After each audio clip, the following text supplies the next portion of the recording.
लोकसभा चुनाव बेहद ही करीब है। बात की जाए लोकसभा सीट पीलीभीत की तो यहां पहले चरण में 19 अप्रैल को मतदान होना है और आज हम आपको 5 मिनट में समझाएंगे क्या कुछ इस सीट के सियासी मायने हैं और क्या कुछ यहां के समीकरण कहते हैं। लोकसभा सीट पीलीभीत की बात करें तो यहां कुल मतदाता लगभग 18 लाख हैं और कुल विधानसभा 5 है और मौजूदा सांसद की बात की जाए तो वो बीजेपी से हैं। 2024 में पीलीभीत से जो प्रमुख प्रत्याशी हैं, अगर उनकी बात की जाए तो भारतीय जनता पार्टी से जितिन प्रसाद मैदान में हैं और एसपी से भगवत शरण गंगवार हैं। वहीं बीएसपी से अनीस अहमद खां मैदान में उतरे हुए हैं। वहीं पीलीभीत लोकसभा का जातीय समीकरण अगर देखा जाए तो यहां पर लोधी 3 लाख हैं, कुर्मी 2 लाख हैं और मुस्लिम 4.5 लाख हैं। वहीं एससी 2.5 लाख हैं और शाक्त 1 लाख हैं, ब्राह्मण 90,000 हैं और कश्यप 70,000 हैं, ठाकुर 52,000 हैं और बनिया 50,000 हैं, पंजाबी 50,000, बंगाली 40,000 और सिख 50,000 हैं और यादव 10,000 हैं। अन्य पिछड़ा वर्ग 65,000 है। पीलीभीत सीट पर लंबे समय से बीजेपी के गांधी परिवार का कब्जा रहा है।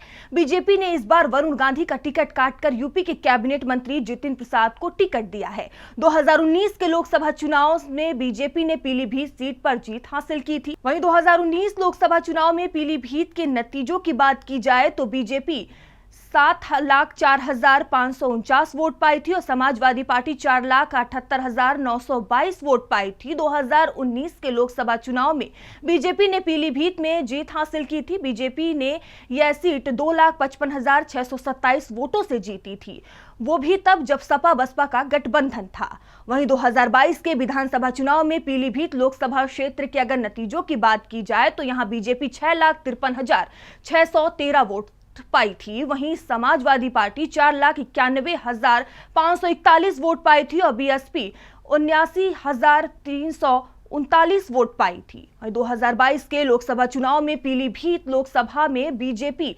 1,62,072 वोटों से आगे रही। हालांकि 2019 लोकसभा चुनाव के मुकाबले बीजेपी को 50,936 वोट कम मिले और जीत के अंतर से 93,555 वोटों की कमी आई। लेकिन लोकसभा और विधानसभा चुनाव में मुद्दे और चेहरे दोनों अलग होते हैं। बीजेपी ने इस बार पीलीभीत से ब्राह्मण प्रत्याशी पर दांव खेला है। बीजेपी पीलीभीत में स्वर्ण, ओबीसी और पंजाबी वोट को अपने पाले में 100% लाने पर काम कर रही है। ओबीसी में लोधी, शाक, कश्यप और अन्य पिछड़ा वर्ग वोट के बीजेपी को ज्यादा उम्मीद है। कुर्मी वोट यहां बीजेपी के लिए चुनौती है। यही वजह है कि पीलीभीत लोकसभा की बहेड़ी सीट से विधायक रहे कुर्मी समाज के छत्रपाल गंगवार को बीजेपी ने बरेली लोकसभा से टिकट दे दिया है। पीलीभीत लोकसभा में समाजवादी पार्टी को 2022 के विधानसभा चुनाव में 2019 के लोकसभा चुनाव के मुकाबले 42,619 वोट ज्यादा मिले। इस चुनाव में सपा और बसपा दोनों अलग अलग चुनाव लड़े थे। सपा ने पीलीभीत में कुर्मी समाज से भगवत शरण गंगवार को उम्मीदवार बनाया है। सपा यहां पर अल्पसंख्यक बंगाली और कुर्मी वोट बैंक को एक साथ लाने की रणनीति पर काम कर रही है। अन्य ओबीसी और सवर्ण वोट सपा के लिए बड़ी चुनौती है। बीएसपी को 2022 के विधानसभा चुनाव में इस लोकसभा क्षेत्र में मात्र 79,339 वोट मिले, यानी बीएसपी के मूल वोट में भी यहां सेंधमारी हुई। हालांकि इस बार बीएसपी ने अल्पसंख्यक अनीस खां उर्फ फूल बाबू को टिकट दिया है, जो सपा के वोट बैंक को नुकसान पहुंचा सकते हैं। बीएसपी के सामने चुनौती अपने मूल वोट को बनाए रखने की है। इसके अलावा लंबे समय से पीलीभीत सीट से सांसद रहे वरुण गांधी का फैक्टर 0 के बराबर है।